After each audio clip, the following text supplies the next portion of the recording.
Assalamualaikum warahmatullahi wabarakatuh. Perkenalkan nama saya Heri Nurbaiti dari Prodi S1 Akuntansi kelas Shift Modular. Di sini saya akan mempresentasikan mata kuliah akuntansi biaya dengan judul Activity Based Costing dari bab 8, harga pokok standar dari bab 9 dan variabel costing dari bab 10.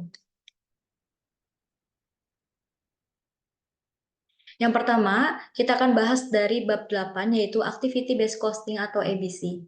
Proporsi BOP berubah meningkat dengan cepat. Pada lingkungan industri maju, di mana proses produksi dilakukan secara otomatis, porsi BTK atau biaya tenaga kerja menjadi jauh lebih kecil bila dibandingkan dengan biaya secara keseluruhan. Sementara itu, BOP porsinya menjadi lebih besar. Pada lingkungan industri yang sangat otomatis, pembebanan BOP berdasarkan pada biaya tenaga kerja langsung atau BTKL akan menghasilkan pembebanan BOP yang tidak akurat atau tidak tepat karena BTKL tidak menunjukkan hubungan sebab akibat antara output dengan BOP. Selanjutnya, kelemahan pembebanan berdasarkan unit. Untuk persamaan penentuan tarif BOP-nya, yaitu tarif BOP per unit sama dengan anggaran BOP dibagi dengan volume. Konsep activity based costing secara sederhana adalah menyediakan informasi yang akurat tentang sumber daya overhead yang dikonsumsi oleh produk tertentu. Selanjutnya, tahap pembebanan BOP. Akuntansi biaya tradisional dalam membebankan BOP melibatkan dua tahap, yaitu yang pertama BOP dibebankan ke unit organisasional atau departemen. Kemudian yang kedua BOP dibebankan ke produk. Sedangkan dalam sistem ABC, yang pertama mengusut biaya ke aktivitas di pusat kegiatan atau full cost atau bukan pembebanan ke unit organisasi. Lalu yang kedua pembebanan biaya ke produk. Selanjutnya prosedur tahap pertama. Pada prosedur tahap pertama ini, yang pertama penentuan aktivitas atau mengidentifikasi aktivitas. Yang kedua, aktivitas yang berkaitan dikelompokkan dalam kelompok aktivitas yang homogen.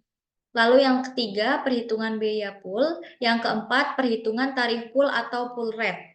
Dengan perhitungan sebagai berikut. Pool rate sama dengan jumlah biaya cost pool dibagi dengan kapasitas activity driver. Selanjutnya prosedur tahap kedua. Perhitungannya dilakukan dengan menggunakan pool rate yang telah dihitung pada tahap pertama dan menghitung jumlah sumber daya yang dikonsumsi oleh setiap produk. BOP yang dibebankan sebagai berikut. Untuk persamaannya, dengan rumus BOP dibebankan sama dengan pool rate dikali dengan pemakaian aktivitas. Lalu kita masuk ke dalam bab 9, produk bersama dan produk sampingan. Produk yang nilai totalnya relatif kecil dan diproduksi secara bersamaan dengan produk yang memiliki nilai besar atau lebih besar disebut dengan produk sampingan atau byproduct. Sedangkan produk yang memiliki nilai relatif lebih besar tersebut biasanya disebut dengan produk utama atau main product. Apabila produk utama yang dihasilkan tidak hanya satu macam, maka produk tersebut disebut dengan produk gabungan atau joint product. Selanjutnya, metode perhitungan. Untuk metode perhitungan ada 4. Yang pertama, metode nilai jual atau nilai pasar, market value. Ini dibagi menjadi dua lagi. Yang pertama atau A, metode nilai pasar saat split off point. Lalu yang B, metode nilai jual hipotesis. Metode yang kedua ada metode satuan fisik. Lalu yang ketiga ada metode rata-rata biaya persatuan. Yang keempat ada metode rata-rata tertimbang. Selanjutnya, metode perhitungan harga pokok produk sampingan. Biaya gabungan tidak dialokasikan ke produk sampingan.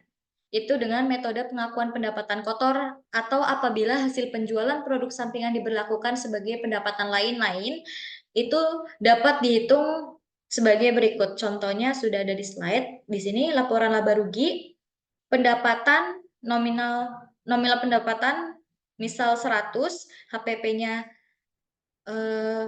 pendapatannya 200, HPP-nya 150. Nah, untuk pendapatan dan HPP ini nanti pendapatan dikurangi HPP, itu akan didapatkan laba kotor. Selanjutnya, masukkan biaya administrasi. Nah, laba kotor ini dikurangi dengan administrasi, maka akan didapatkan laba bersih usaha. Setelah itu, kita masukkan penghasilan di luar usaha, misalkan penjualan produk sampingan. Kita masukkan, lalu hasil laba bersih usaha tersebut ditambahkan dengan penjualan produk sampingan, lalu akan menghasilkan laba bersih. Selanjutnya, metode perhitungan harga pokok produk sampingan. Sebagai biaya gabungan dialokasikan ke produk sampingan. A. Metode biaya pengganti atau replacement cost. B. Metode nilai pasar atau metode biaya reversal. Untuk metode nilai pasar, metode biaya reversal, itu perhitungannya seperti yang tertera pada slide, yaitu nilai pasar produk sampingan. Kita masukkan nilai pasar produk sampingannya berapa. Di sini contohnya 5.000. Lalu kita masukkan taksirannya, taksiran biaya pemasaran produk sampingan, taksiran biaya administrasi produk sampingan, taksiran biaya pengolahan lanjutan, lalu taksiran laba kotor. Di sini nanti setelah itu kita totalkan semua taksiran biaya yang dikeluarkan, lalu ditambahkan hasil dari total dari taksiran yang telah kita jumlahkan tadi akan menjadi pengurang dari nilai pasar produk sampingannya. Nilai produk sampingannya di sini 5.000. Untuk taksiran biaya pemasaran produk sampingan Rp100, taksiran biaya administrasi produk sampingannya Rp200, taksiran biaya pengolahan lanjutannya Rp300, lalu taksiran laba kotornya Rp400. Totalnya jadi Rp1.000. Rp1.000 tersebut akan menjadi pengurang bagi nilai nilai pasar produk sampingan yang 5.000. Jadi 5.000 dikurang dengan 1.000, hasilnya 4.000. Untuk soal, PT Anyar memproduksi barang B, C, D, dan D dalam proses bersamaan. Biaya bersama dialokasikan berdasar nilai jual relatif pada saat split off. Data yang berhubungan dengan produksi adalah sebagai berikut. Di sini terdapat 3 departemen, yaitu B, C, D. Unit produksi yang diproduksi oleh departemen B sebanyak 6.000 unit dan departemen C itu 4.000 unit, sedangkan departemen D itu 2.000 unit. Itu jumlah dari B, C, D. 6.000 ditambah 4.000 ditambah 2.000. Jadi total dari semua departemen unit produksi itu ada 12 unit. Lalu untuk join cost-nya Departemen B sebanyak 72.000.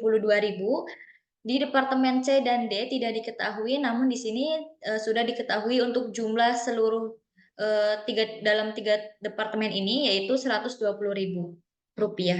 Nilai jual saat split off-nya pada Departemen BC itu belum diketahui, namun pada Departemen D itu sudah diketahui sebanyak 30.000 dengan total Rp200.000.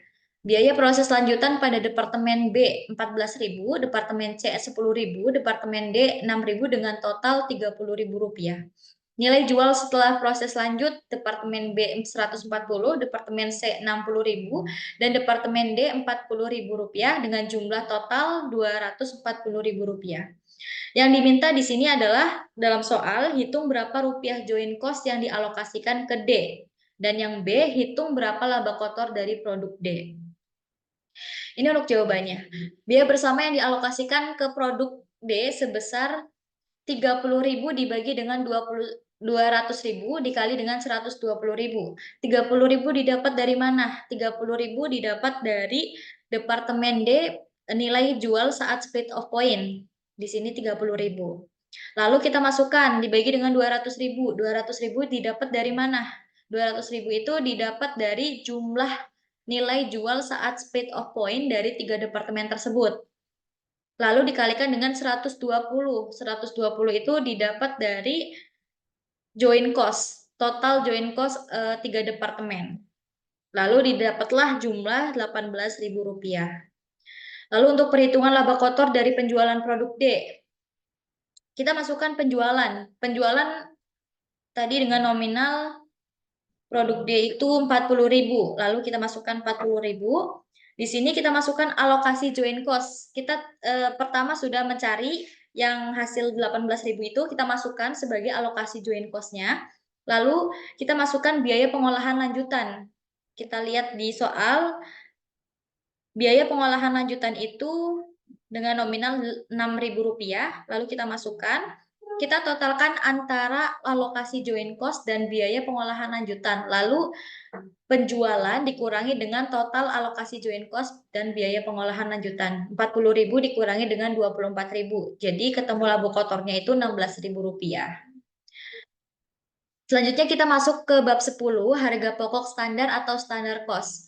Biaya standar bisa dihitung dengan terlebih dahulu menentukan biaya standar untuk satu unit produk jadi. Dalam penentuan biaya standar per unit, manajer dihadapkan dengan dua keputusan, yaitu satu, jumlah input per unit output atau keputusan kuantitas. Lalu yang kedua ada jumlah yang harus dibayar untuk kuantitas input yang dipergunakan atau keputusan harga. Analisis biaya produksi langsung atau BBB dan BTK.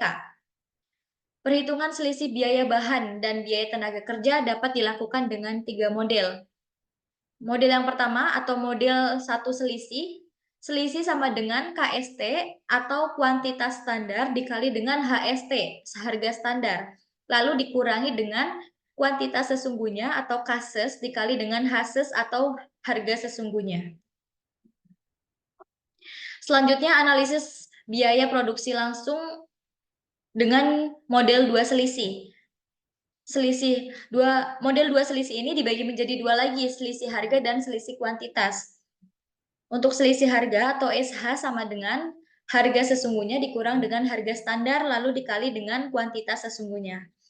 Apabila harga sesungguhnya lebih besar daripada harga standar, maka terjadi selisih harga merugikan. Apabila harga sesungguhnya lebih kecil dari harga standar, maka terjadi selisih harga menguntungkan. Selanjutnya, pada selisih kuantitas atau SK. SK sama dengan kuantitas sesungguhnya dikurangi dengan kuantitas standar, lalu dikasih dengan harga standar. Apabila kuantitas sesungguhnya lebih besar dari kuantitas standar, maka terjadi selisih kuantitas merugikan. Apabila kuantitas sesungguhnya dikurangi dengan kuantitas standar, maka terjadi selisih kuantitas menguntungkan. Selanjutnya, model 3 selisih. Model 3 selisih menghitung selisih menjadi 3 macam, yaitu yang pertama selisih harga atau selisih tarif untuk TK, kedua selisih kuantitas atau selisih efisiensi untuk TK, yang ketiga selisih gabungan atau joint variance atau disebut juga selisih kuantitas harga. Apabila SH sama dengan HSES atau harga sesungguhnya dikurangi HST atau harga standar dikali dengan KST atau HKSES mana yang lebih kecil. Jadi nanti dipilih KST atau KSES mana yang lebih kecil. Untuk mencari selisih kuantitasnya, kita dengan SK sama dengan KSES atau kuantitas sesungguhnya dikurangi dengan kuantitas standar, lalu dikali dengan HST atau HSES mana yang lebih kecil. Untuk mencari selisih gabungan, SG sama dengan harga sesungguhnya dikurangi dengan harga standar, lalu dikali dengan kuantitas sesungguhnya dikurangi dengan kuantitas standar. Oke, terima kasih. Mungkin itu saja yang dapat saya sampaikan. Kurang lebihnya mohon maaf. Wabillahi taufiq wal hidayah. Wassalamualaikum warahmatullahi wabarakatuh.